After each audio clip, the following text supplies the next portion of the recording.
You hear the knock just after dinner. Not a casual knock. 3 hard hits against your front door. You look through the window and see 2 police officers standing on the porch. Your first instinct is to open the door completely and ask what happened.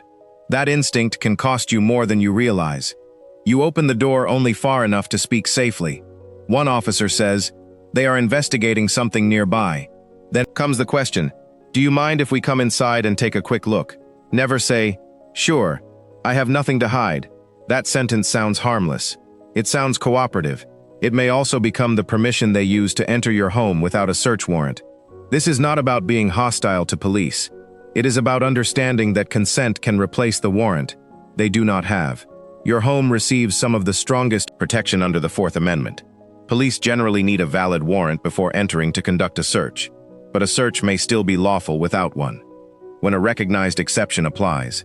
One of the most common exceptions is voluntary consent. That is why the conversation at your doorway matters. The officer may simply ask whether he can step inside. You may feel that refusing will make you look guilty.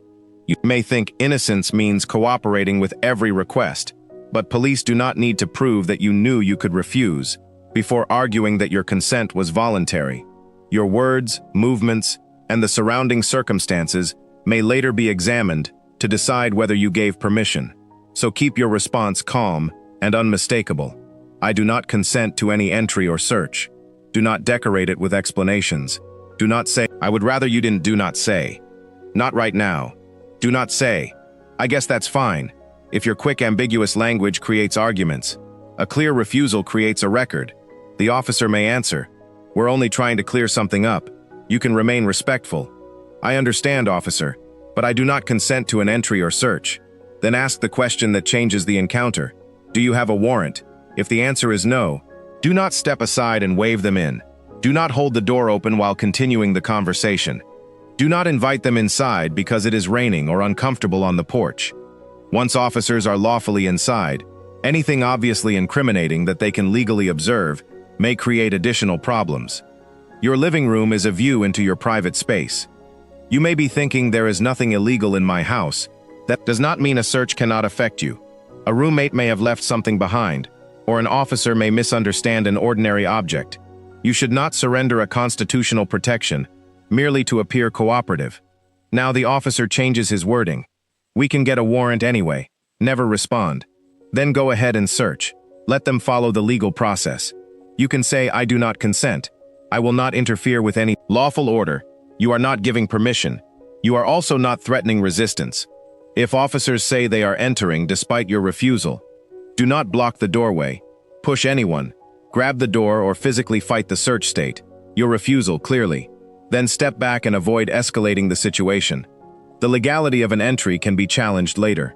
A physical confrontation can create immediate danger and separate criminal allegations.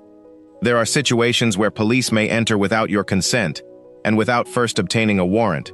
An emergency involving immediate danger, urgent assistance, imminent destruction of evidence, or certain forms of active pursuit may create exigent circumstances. You are not the judge at the door. You do not need to debate constitutional doctrine while officers are making a rapid decision. Ask why they are entering. State that you do not consent. Do not resist.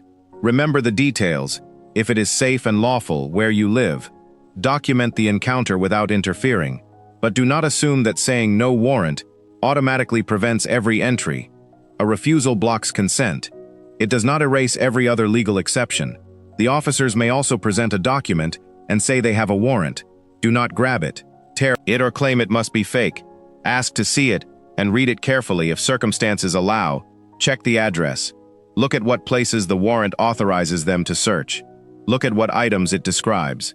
A warrant to search for a stolen television does not logically authorize officers to open a tiny pill container where a television could not be hidden, but do not attempt to enforce those limits.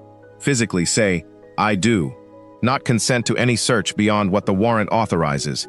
Then observe and contact a lawyer as soon as possible. Do not begin giving a guided tour.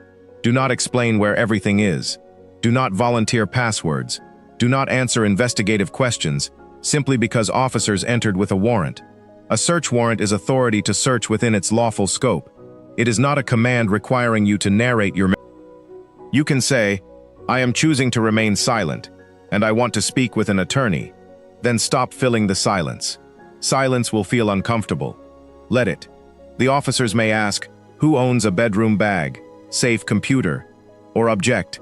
A careless answer can connect you to evidence before you understand what they found or why they are asking. Do not lie. Lying can create additional legal problems, but refusing to answer is different from inventing a false story. There is another complication. You may not live alone. A spouse, roommate, relative, landlord, guest, or other occupant may be involved. Authority to consent depends on the person's relationship to the property and the area being searched. A co-occupant with shared authority may sometimes consent to common areas. A landlord usually cannot simply authorize police to search a tenant's private home during an active tenancy. A visitor may lack authority over rooms or containers that are not theirs, but these disputes are fact-specific. Do not rely on shouting, "This is my house," as if that resolves everything. Clearly state, "I am present, and I do not consent to this search." Do not pressure another occupant to lie. Do not order anyone to hide, destroy, or move anything. Destroying evidence or directing someone else to do it can turn a legal issue into a far more serious situation. Imagine the officers leave after you refuse. Your heart is still racing. You want to call a friend and explain every detail. Be careful. Do not post about the encounter. Do not message people about what might be inside the home. Do not start moving objects because you believe police may return. Contact a qualified local criminal defense. Attorney laws and procedures vary by jurisdiction, and the exact facts matter. Write down the officers' names, agency, arrival time, questions, statements, and what you said. Preserve any doorbell or security footage. The best sentence at the doorway is calm, clear, and repeatable. I do not consent to any entry or search. If they have lawful authority, your refusal will not physically stop them. If they do not, your refusal may prevent your own words from becoming the authority they were missing. So when police ask to search your home without showing you a warrant, never say, "Sure, I have nothing to hide." Your innocence does not require you to abandon your rights. Your politeness does not require permission. Stay calm. Do not lie. Do not resist. Do not consent.